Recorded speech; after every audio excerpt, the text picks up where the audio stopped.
think many of us have thought of, on or reflected on the question, what's the difference between in-person meetings, in-person human interaction, and online? And what is it? Because we all now have experience of both. Many people shifted their work online and have Zoom calls, and there are many benefits of online meetings. Less people are late to online calls. There is no time wasted or spent on travel. And the only traffic problems you can have with an online meetings is the internet traffic, if it's not enough. And therefore, it's just easier and more efficient in many ways. But what's the difference? How can we articulate the real difference? Because I think many people would agree that it is not the same when you're online and when you're in person. And I think the two Jewish philosophers can help us to approach these questions. The first one is Martin Buber, and the second is Emmanuel Levinas. And Buber's the most famous and central proposition is that we may address existence or any interaction in two ways. The first is when we approach another person or subject as so-called it, an object that is separate and very distant from me. And that's Martin Buber calls I-it relationship, when I remain myself, but I approach the other as it, something separate, something as an object. And the second way of approaching the world is when I approach another person as thou. And this is famous I-thou relationship, a relationship in which the other is not separated by the fence, by the bonds. When I address something not as it, but thou, I choose the most intimate pronoun, the same way as I address the closest person or God. This is the way we should try to relate to other people and God in Buber's philosophy. I would like to argue that you can do it either in person or online, this kind of I-thou relationship. So the Buber doesn't really, it enters something in terms of relationship, but I would like to argue that you can replicate I-thou relationship online. Over the last 2 years, Zoom, Teams, FaceTime, and other voice call platforms have become an essential part of our lives. And I know that it is possible to have warm and intimate conversations online. So Buber's I-thou might not be the way to explain the difference between in-person and online, but it should be applied to both in-person and online. However, the second philosopher, the French Jewish philosopher Emmanuel Levinas, articulated a concept that I would call radical acceptance of the other. In 1953, Levinas wrote a book, Freedom and Command. In it, he reflects on what happens when you see another person's face in front of you. So Buber just spoke in general about relationship, but Levinas spoke about my relationship with the person's face that I see in front of me. And he writes, the absolute nakedness of the face, the defenseless of the face, without covering, without a mask, is what opens my power over it, my potential of violence, and opposes it in an absolute way.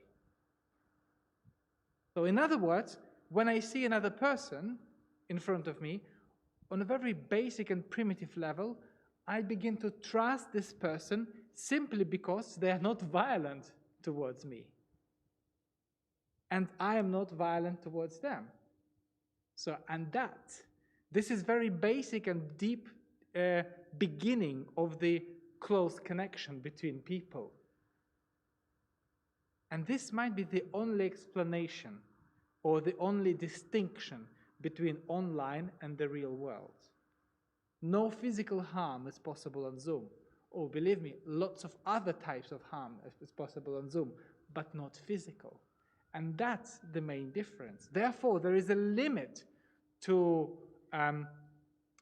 trust you can establish online, simply because of that reason. Again, this is according to, if we take this this theory, this idea of Levinas. Let's talk about this week's Torah portion. And I think there is a good connection between Levinas's idea and this week's parasha. And to be honest, if I was told that a new law was introduced and from now on anyone who has a white spot on their skin or cloth has to self-isolate for at least 7 days, I would certainly check if it was April the 1st. Because it doesn't look like this is a good law. If you have a white spot on your skin, or some kind of a skin disease, you have to self-isolate. But here we are. We read it in the Torah this week. And this is not a Fool's Day joke. This is the actual Torah reading. In Parashat Tazria, God describes to Moses and Aaron the procedures for identifying those infected with skin disease, with the Hebrew name tzara'at. Well, many people translate it as leprosy, but it is not correct, because tzara'at not only applies to skin, but also to cloth and to other objects. So it is not correct to translate it as leprosy. Some kind of skin disease, probably, or some kind of a change of a state of skin and other objects.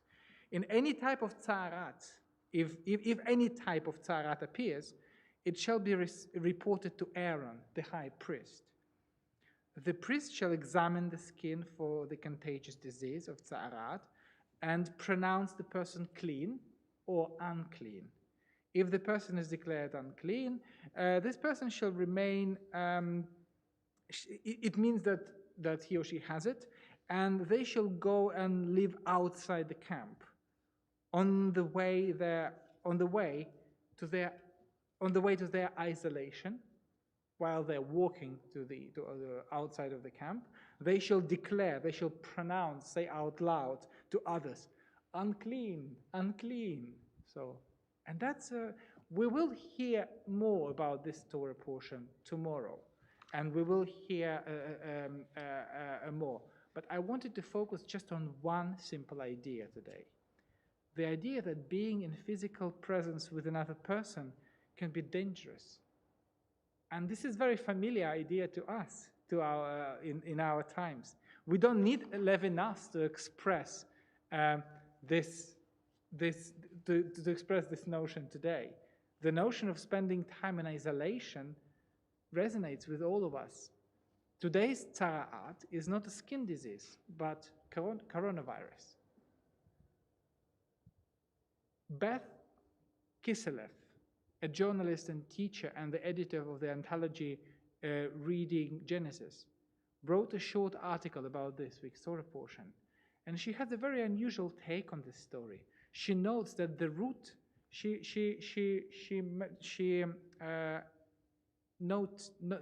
noticed that the root Reish Aleph Hey, the root of the verb to see, to look, appears 35 times in just one chapter, Leviticus 13. The chapter focused on tzara'at and the laws of cleanness and self-isolation. This fact, she writes, is signaling something of importance in its persistent repetition.